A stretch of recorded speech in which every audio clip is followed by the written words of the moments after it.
¿Qué sucede en el país? Tendencias del acontecer nacional en Análisis Situacional. Hoy nos acompaña Víctor Álvarez, economista y Premio Nacional de Ciencias. Bienvenido, Víctor. ¿Cómo estás? Muy bien, Oscar. Gracias por la invitación. No, gracias a ti. Se cumplen 40 años del inicio de las reformas económicas en China, que convirtieron a un país hambriento en la gran potencia económica que hoy es China. ¿Qué aprendizaje podemos tomar de esta experiencia? En 1978, cuando Deng Xiaoping pronuncia ese discurso, ¿no? Que plantea la necesidad de iniciar un profundo proceso de reformas económicas y de abrir la economía, para aquel momento Venezuela, que tenía menos de 20 millones de habitantes, estaba disfrutando las mieles del primer auge rentístico, ¿no? Era un país inmensamente rico. China, como lo acabas de decir, venía de sufrir terribles hambrunas, ¿no? Con millones de muertos, ¿no? ¿Qué pasó en estos 40 años, ¿no? Que aquella Venezuela pujante, ¿no? Que vivió el esplendor de la bonanza petrolera, hoy en día vive en una situación terrible, ¿no? Donde millones de venezolanos salen por todas las fronteras huyéndole a la precariedad, a la escasez, al hambre, mientras que China, que venía de la precariedad y la escasez y el hambre, hoy es la potencia que se reconoce y que es una de las principales turbinas del mundo. ¿Cuáles son las claves para entender ese proceso? Bueno, mira, la importancia de haber sabido armonizar, ¿no? Los intereses generales de la sociedad, de la nación china, con el emprendimiento, los intereses particulares del emprendimiento y de la inversión privada, nacional y extranjera, ¿no? Creo que ahí hay una importantísima lección para un país donde a nivel del discurso oficial no hay una obsesión antiempresarial, ¿no? Y donde la iniciativa privada, el empresario privado es el enemigo a vencer, el enemigo a derrotar, el enemigo a enterrar, ¿no?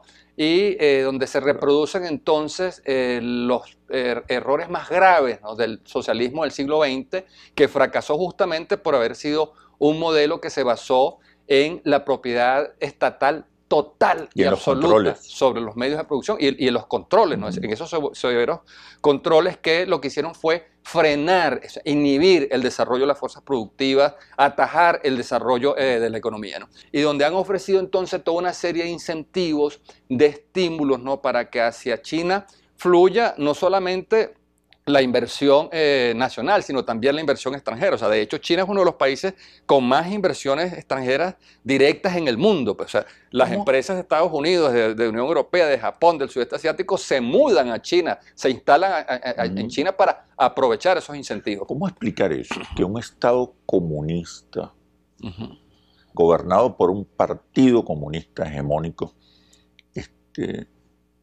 pueda atraer inversiones de sus enemigos históricos, de sus enemigos de clase, de los capitalistas.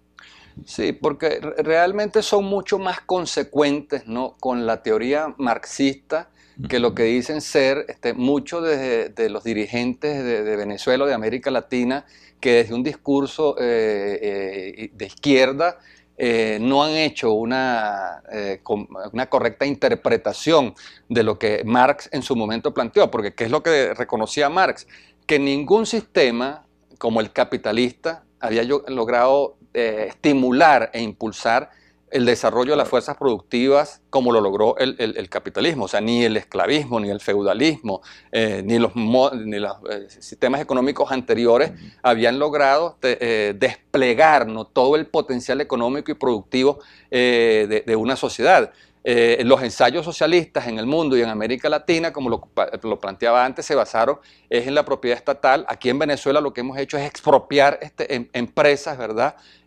Pagando carísimas indemnizaciones, cuando hubiese sido mucho mejor que en lugar de expropiar una siderúrgica y pagar una indemnización por una siderúrgica, hubieses creado otra siderúrgica, entonces tuvieras dos. En lugar de expropiar con ferry, ¿verdad? Y pagar una carísima indemnización, hubieses creado otra naviera, otra empresa de ferry. En lugar de haber expropiado aceites Diana, Lácteos Los Andes, torrefactoras, plantas de cemento y haber pagado esas indemnizaciones, hubieses invertido ese caudal de dinero en crear otras empresas con otro modelo, pero no No lo hicimos así y sencillamente terminamos repitiendo y reeditando los peores errores que dieron al traste con el socialismo del siglo XX y nos mantenemos en esta confrontación estéril, ¿no?, con el sector privado, con el mundo empresarial, cuando las experiencias exitosas en el mundo, como es el caso de la construcción socialista con peculiaridad de China, si un mensaje clarísimo le puede dar a Venezuela es la importancia de armonizar esos intereses entre el interés público y el interés privado. Eso es posible. Sí. ¿Cómo un Estado socialista, comunista, puede generar confianza, crear condiciones favorables a la inversión de sus enemigos? Sí. Pero me responde cuando regresemos a los comerciales. Ya venimos. ¿Qué sucede en el país? Tendencias del acontecer nacional en Análisis Situacional. ¿Qué sucede en el país? Tendencias del acontecer nacional en Análisis Situacional. Hablamos de los 40 años del inicio de las reformas económicas que convirtieron a China en la gran potencia que es hoy y en la necesidad de la alianza con el sector privado para el desarrollo de las fuerzas productivas. Pero como un Estado comunista, socialista, marxista, que pareciera estar en contra de la iniciativa privada, puede generar confianza a los inversionistas. Sí. Bueno, mira, creo que una de las cosas claves ha sido la seguridad jurídica, ¿no? La estabilidad en las políticas, ¿no?, en el marco legal, en el entorno institucional, en los asuntos que regulan la actividad económica, ¿no? El respeto a los derechos de propiedad, o sea, quien invierte en China, quien arriesga sus recursos, su patrimonio, su capital en China, está clarísimo que al año siguiente no es que lo van a expropiar y le van a abortar el proyecto y luego lo van a condenar a una espera de 5 o 10 años hasta que finalmente lo indemnicen, ¿no? Entonces, esos son factores clave. O sea, la inversión fluye hacia aquellos países que tienen un marco legal estable, tienen un entorno institucional transparente, que hace cumplir esas leyes con total imparcialidad, donde es imposible comprar decisiones o ejercer presiones, ¿no?, para torcer una decisión a favor de un interés y en contra de otro, ¿no? Los respetos a los derechos de propiedad y sobre todo esa visión de largo plazo. O sea, los chinos piensan a 50 años, ¿no?, y trabajan con esa paciencia china y no se desesperan, ¿no?, y por eso han podido lograr lo que han logrado. O sea, en estos momentos están a las puertas de ser la principal potencia económica del mundo. Además de la dimensión jurídica, la comunicación juega un papel importante. Sí, crucial, Oscar, porque creo que uno de los grandes errores, ¿no?, y hay una gran lección, un gran aprendizaje, ¿no?, que se puede tener de ese modelo, justamente saber comunicar lo que se desea, ¿no? Son 40 años de reformas económicas, ¿no? Venezuela ha tenido distintos intentos de reformas económicas, ¿no? Recientemente, bueno, en los últimos años, la reforma económica que impulsó Carlos Andrés Pérez, conocida como el Gran Viraje. Luego vino la reforma económica de Rafael Calderas, conocida como la Agenda Venezuela, ¿no? Ahora estamos en presencia de otro planteamiento de reformas económicas que se ha denominado un plan para la prosperidad económica. La recuperación económica. La recuperación económica de la nación, ¿no? O sea, intentos por impulsar la modernización del país, ¿no? Y todos esos tres vienen de unas políticas de controles, de rígidas regulaciones, que es lo que se ha querido desmontar, ¿no? ¿Por qué fracasaron los dos intentos anteriores? ¿Por qué fracasó la reforma económica de Carlos Andrés Pérez y por qué fracasó o por qué no logró el éxito total la reforma económica de Rafael Calderas? Bueno, cuando uno ve, por ejemplo, el documental de Carlos Oteiza, CAP 2 intentos, ahí podemos ver a ministros estelares de aquel momento, como lo fueron Moisés Naín y Miguel Rodríguez, sobre todo Moisés Naín, reconociendo que si bien el programa estaba muy bien diseñado, lo comunicaron muy mal, lo explicaron muy mal. ¿Qué significa eso, comunicar mal un programa? Comunicar mal un programa significa que no hay una comprensión profunda, ¿no?, de las resistencias que se pueden generar.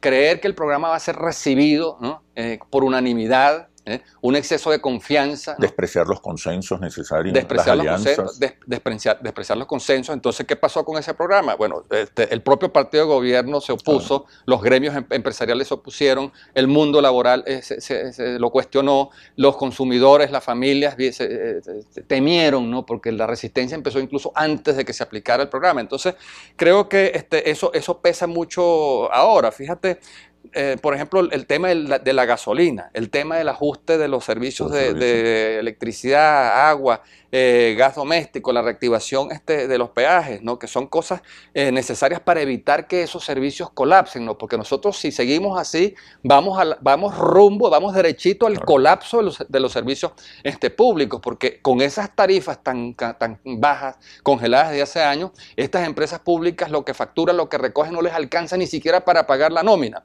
Entonces creo que comunicar bien, ¿no? La importancia de tomar medidas para corregir el déficit fiscal, para cumplir esa meta que planteó el propio presidente Nicolás Maduro de déficit fiscal cero, significa que el país tiene que entender que hay que pagar un precio justo por la gasolina, por la electricidad, por el agua potable, por el gas doméstico, porque la lo gente otro está es dispuesta a acompañar el proceso de ajuste. Ahora, tú hablas de los recientes anuncios, las recientes reformas económicas del presidente Maduro, que recién comunicó el presidente Maduro.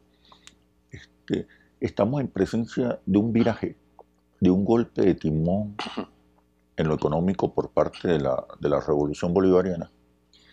Bueno, mira, lo que es claro es que hay un nuevo discurso, ¿no? O sea, yo creo que está clarísimo que el presidente está escuchando otros asesores, ¿no? O sea, el que esté hablando de disciplina fiscal, reconozca la disciplina fiscal, el que esté hablando de déficit fiscal cero, el que esté hablando y esté reconociendo los efectos no deseados, los efectos nocivos que tuvo la emisión monetaria de dinero para pagar los bonos, para pagar las misiones, es una toma de conciencia que necesariamente tiene que ir acompañada de una coherencia en la ejecutoria, en las políticas, ¿no? Porque nada se hace si en el discurso se reconocen estos problemas, pero entonces a la hora de diseñar las medidas y de concretar las políticas se hace todo lo contrario, ¿no? Creo que un programa de reformas económicas debe partir por tener claro cuáles son los principales problemas que afectan a la nación. Y desde mi perspectiva son los problemas de la escasez que atormentan a los hogares y a las empresas y las instituciones venezolanas,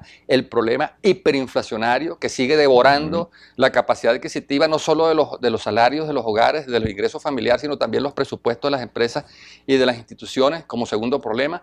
Como tercer problema, el colapso de la producción de PDVSA, la caída de la producción de PDVSA, y como cuarto problema, el de la deuda externa. Entonces, un programa de reformas económicas, teniendo claro los problemas, debe diseñar y debe escoger las medidas adecuadas para atacar todos y cada uno de esos problemas. ¿Qué medidas faltaron, en tu opinión? Bueno, mira, creo que debe haber una decisión mucho más determinada para reducir el déficit fiscal, porque ahí está buena parte de la fuente de los principales problemas. Entonces, eso significaba anuncios de reducción del gasto militar, que no es lo prioritario en estos momentos. Eso significaba terminar de erradicar de una vez los ruinosos subsidios, ¿no? Por ejemplo, el de la gasolina. La gasolina se sigue comprando, o sea, a precios viles, se sigue regalando.